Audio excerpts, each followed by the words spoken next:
Thumbnail बघितल्याच्या नंतर थोडंसं आश्चर्य वाटलं का की पेन्सिल वापरून आणि तेही फ्रेंच फ्राईज तयार करायचे, तेही कोरियन पद्धतीने? तर हो, या ठिकाणी पेन्सिल वापरूनच आपण हे फ्रेंच फ्राईज तयार करणार आहोत.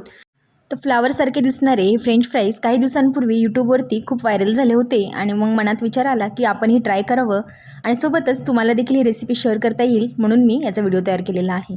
तर सुरुवातीला या ठिकाणी तुम्ही बघू शकता मी 4 बटाटे घेतलेले आहेत, म्हणजेच पोटॅटो घेतलेले आहेत. त्याची आपण स्किन काढून घेतलेली आहे, म्हणजे सर्व साल आपण काढून घेतलेली आहे. आता आपण यांना कट करणार आहोत.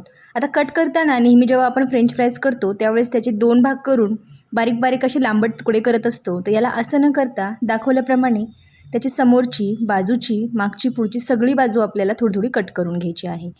या ठिकाणी मी दाखवत आहे अशाच पद्धतीने आपल्याला हा बटाटा कट करून घ्यायचा आहे. कट केल्यानंतर तो चौकोनी आकार घेतला पाहिजे अशा पद्धतीने आपण हा बटाटा कट केलेला आहे. तुम्ही बघू शकता. या ठिकाणी आणखी एक बटाटा मी तुम्हाला कट करून दाखवत आहे. सुरुवातीला त्याच्या दोन्ही बाजू मी थोड्याशा कट केल्या. त्यानंतर साईडच्या देखील कडा आपण त्याच्या कट करून घेतलेल्या आहेत आणि नंतर खालची आणि वरची बाजू देखील आपण कट केलेली आहे. आणि त्यानंतर तुम्ही आकार बघू शकता, थोडासा चौकोनी आकार याला आलेला आहे. तर अशा पद्धतीने सर्व बटाटे आपण कट करून घेणार आहोत. तर जसं की मी तुम्हाला सांगितलं की ही रेसिपी मी सोशल मीडियावर म्हणजे यूट्यूबला बघितलेली होती.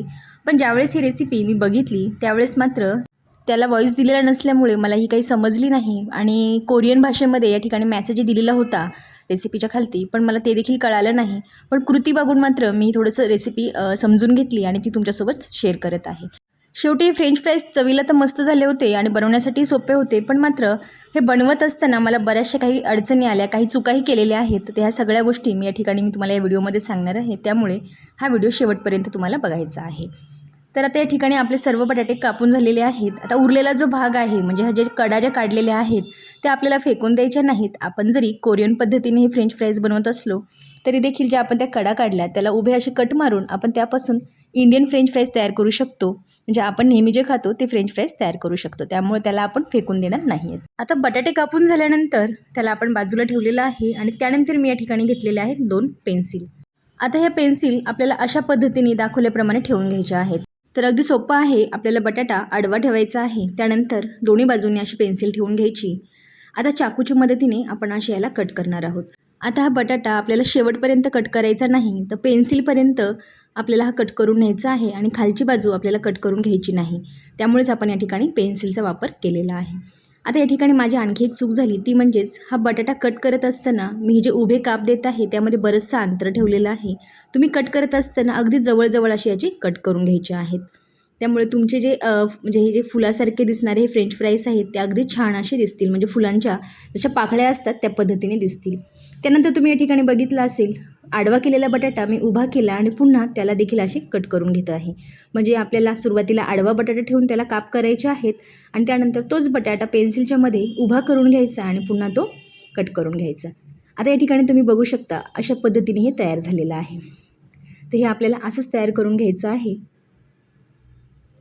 आता एक बटाटा आपला कट करून झालेला आहे, तो आपण बाजूला ठेवूयात. या ठिकाणी पुन्हा एक बटाटा मी तुम्हाला कट करून दाखवते. तर सेम आपण पहिलेसारखाच हा बटाटा असा ठेवून घेतलेला आहे. आता सुरुवातीला मी आडवा ठेवला होता, आता उभा ठेवून बघते. पुन्हा त्याला काप करून घेत आहे. तर दोन्ही बाजूनी छानपैकी आपण याला कट करून घेतलेला आहे. आता सर्व बटाटे अशाच पद्धतीने कट करून घेतलेले आहेत. आता यावरती घालायचं आहे आपल्याला भरपूर असं मीठ. तर आपल्याला हे जे कट केलेले आहे त्या कटपर्यंत आतपर्यंत जातील असं आपल्याला मीठ घालून घ्यायचं आहे.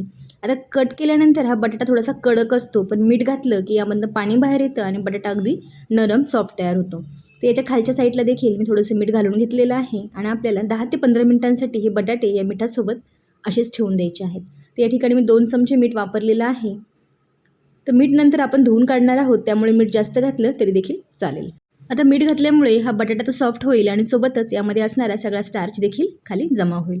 तर 15 मिनटं झालेली आहेत. तुम्ही बघू शकता अगदी सॉफ्ट असा हा बटाटा झाला आहे आणि याच्या ज्या पाकळ्या आहेत म्हणजे आपण हे जे कट करून घेतलेले आहेत त्या अगदी सहजच अशा वेगळ्या होत आहेत. म्हणजे तो अगदी सॉफ्ट झालेला आहे आणि यातलं स्टार्च देखील अगदी छानपैकी निघून गेलेला आहे. आपण यामध्ये मीठ घातलं त्यामुळे मिठामुळे सर्व स्टार्च हा खाली पाण्याच्या स्वरूपामध्ये म्हणजे मिठाचं पाणी झालं आणि त्यामध्ये तो जमा झाला. तर त्याला फेकून दिलं आणि आता हे सर्व बटाटे आपल्याला छानपैकी क्लीन करून घ्यायचे आहेत. ते 1 ते 2 पाण्याने स्वच्छ धुवून घ्यायचे आहेत. म्हणजे यामधला सर्व स्टार्च देखील आणि एक्स्ट्राचं मीठ देखील निघून जाईल. तर मी 2 ते 3 वेळा हे पाण्याने छान धुवून घेतलेले आहेत. तुम्ही बघू शकता. आता मात्र अगदी क्लीन असं पाणी याचं निघत आहे. आता यानंतर आपल्याला याला बॉईल करून घ्यायचं आहे. तर अगदी 1 ते 1.5 मिनिटासाठीच आपण याला बॉईल करणार आहोत. तर कढईमध्ये थोडंसं पाणी घालून त्याला आपण उकळी आणून घेतलेली आहे. आता उकळी आल्यानंतर यामध्ये आपण हे सर्व बटाटे घालून घेऊया. आता गॅसची फ्लेम मी अगदीच कमी केलेली आहे आणि हे सर्व बटाटे यामध्ये घालून घेतले आणि त्यानंतर यावर झाकण ठेवून आपण 1 मिनिटासाठी याला उकळून घेणार आहोत. त्यावरती मी झाकण ठेवून घेतलेलं आहे. 1 मिनिटानंतर आपण गॅस बंद करून पटकन हे बटाटे काढून घेणार आहोत. तर आपल्याला हे ओव्हरकुक करायचे नाहीत. तुम्ही बघू शकता पाण्याला छान उकळी आलेली आहे आणि 1 मिनिट झालेला आहे. आता हे बटाटे सर्व आपण काढून घेऊयात. आता हे काढल्याच्या नंतर आपल्याला हे सर्व एका थंड पाण्यामध्ये घालून घ्यायचे आहेत. तर एका बाउलमध्ये किंवा एखाद्या भांड्यामध्ये मी साधं थंड पाणी घेतलेलं आहे आणि त्या पाण्यामध्ये हे सर्व बटाटे घालून घेतलेले आहेत. त्यामुळे काय होतं, याची कुकिंग प्रोसेस जागेवरती स्टॉप होते. तर तुम्ही बघू शकता अगदी छान असं हे तयार झालेलं आहे, पण जास्त ओव्हरकुक देखील झालेलं नाही. आता यानंतर आपण याला 2 मिनिटासाठी या पाण्यामध्ये ठेवून घेऊ आणि पूर्णपणे थंड करून घेणार. आणि थंड झाल्यानंतर आपण याला टिश्यूच्या मदतीने किंवा एखाद्या नॅपकिन रुमालाच्या मदतीने कोरडं करून घेणार आहोत. म्हणजे यामध्ये असणारं सगळं एक्स्ट्राचं पाणी आपण काढून घेऊयात. तर ह्याला छानपैकी आपण ड्राय करून घेऊयात. आता हे फ्रेंच फ्राईज कोरियन पद्धतीने जरी आपण बनवत असलो तरी देखील याची दोन्ही पद्धती म्हणजे आपण बनवतो ते आणि हे दोन्ही पद्धती थोड्याफार सेमच आहेत. आता हे बटाटे आपण छान ड्राय करून झाल्यानंतर यावरती 2 चमचे कॉर्नफ्लॉवर मी घालून घेतलेला आहे. आता हा कॉर्नफ्लॉवर आपल्याला सगळा व्यवस्थित असा त्याला कोट करायचा आहे. म्हणजे त्याच्या ज्या पाकळ्या केलेल्या आहेत त्याच्या आतपर्यंत, म्हणजे कट केलेला बटाटा जो आहे त्यांना आपण पाकळ्यांचा आकार दिला त्याच्या आतपर्यंत जाईल असं आपल्याला हे कॉर्नफ्लॉवर यावरती घालून घ्यायचं आहे. तर अशा पद्धतीने हे सर्व कॉर्नफ्लॉवर मी यावरती छान कोट करून घेत आहे. यामध्ये तुम्ही अर्धा चमचा मैद्याचा वापर देखील करू शकता. तर मी या ठिकाणी फक्त कॉर्नफ्लॉवर वापरलेला आहे. आता यानंतर आपण याला फ्राय करून घेणार आहोत. तर कढईमध्ये तेल छान मी गरम करून घेतलेलं आहे. आता अलगद हाताने आपलं हे फ्लावर यामध्ये आपण घालून घेऊयात आणि चमच्याच्या मदतीने त्यावर थोडं तेल घालत घालत दोन्ही बाजूंनी आपण याला छान क्रिस्पी होईपर्यंत तळून घेणार आहोत. तर नेहमी ज्यावेळेस आपण फ्रेंच फ्राईज बनवतो तर ते 5 ते 7च मिनिटामध्ये पटकन क्रिस्पी होतात, पण मात्र याला थोडासा वेळ लागला. तर याला फ्राय करताना मला 10 ते 12 मिनिटं लागलेली आहेत. तर हा छान क्रिस्पी झाला तरच यामध्ये टेस्ट येते, नाहीतर हा अगदी नरम नरम होतो. त्यामुळे अगदी क्रिस्पी होईपर्यंत आपण याला तळून घेणार आहोत. तर आपले जे फ्रेंच फ्राईज असतात ते अगदी 4 ते 5 मिनिटात किंवा 7 मिनिटात क्रिस्पी होतात, पण मात्र या ठिकाणी तुम्ही बघू शकता मला 10 ते 15 मिनिटं लागलेली आहेत. आता यांना आपण काढून घेऊयात आणि त्यानंतर आपल्याला पुन्हा याला डबल फ्राय करून घ्यायचं आहे. त्यामुळे ते आणखी जास्त क्रिस्पी होतात. तर काढून घेतल्यानंतर तुम्ही बघू शकता हे अशा पद्धतीने दिसत आहेत. तर ज्यावेळेस कोरियन पद्धतीने ही रेसिपी मी बघत होते त्यावेळेस त्यांची रेसिपीमध्ये ते फूल मात्र वेगळंच दिसत होतं आणि माझं फूल वेगळं दिसत आहे. आता हे कोणत्या फुलासारखं दिसत आहे हे मला मात्र कळत नाही. तुम्हाला कळत असेल तर कमेंट्समार्फत मला नक्की कळवू शकता. आता त्यानंतर पुन्हा मी 5 ते 7 मिनिटानंतर याला डबल फ्राय करत आहे.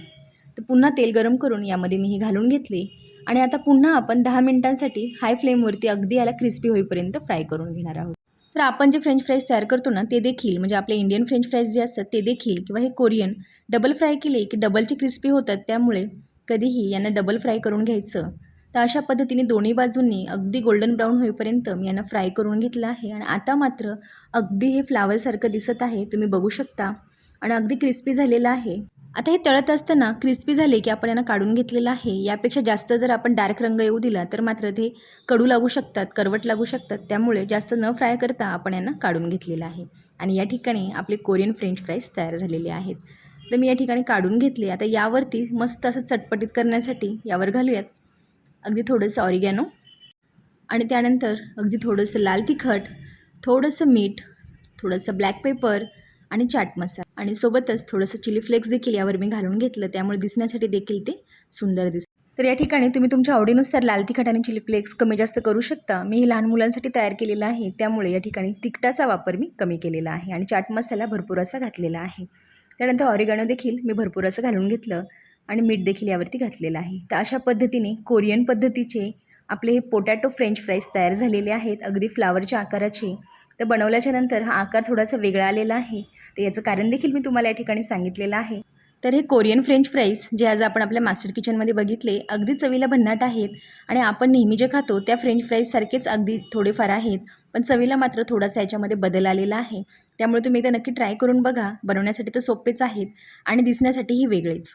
आणि सोबतच लहान मुलांना BTS किंवा कोरिया म्हणलं की त्यांच्या आवडतं, त्यामुळे मुलांना वेगळं काही द्यायचं असेल तर असं ट्राय करायला हरकत नाही. आता हे फ्रेंच फ्राईज तुम्ही असे खाल्ले तरी देखील चालतील किंवा सॉसबरोबर देखील खाऊ शकता. तर हे कोरियन पद्धतीचे अगदी वेगळे असे फ्रेंच फ्राईज तयार केल्यानंतर जेव्हा मी मुलांना सांगितलं की हे BTS किंवा कोरियन पद्धतीने मी केलेले आहेत, तर मुलांना हे खाण्यासाठी दमच पडत नव्हता. अगदी ते तुटून पडले होते, चवीलाही भन्नाट होते आणि मुलांना BTS म्हणलं की त्यांच्या आवडतं. त्यामुळे त्यांनी पटकन हे संपवून टाकले आणि अगदी टेस्टी देखील होते. त्यामुळे नक्की ट्राय करा आणि आजचा व्हिडिओ आवडला असेल तर व्हिडिओला लाईक शेअर करा. सोबत चॅनलवर नवीन असाल तर सबस्क्राईब करायला मात्र विसरू नका. पुन्हा भेटणार आहोत एका छानशा व्हिडिओसोबत. तोपर्यंत मस्त खा आणि स्वस्त राहा.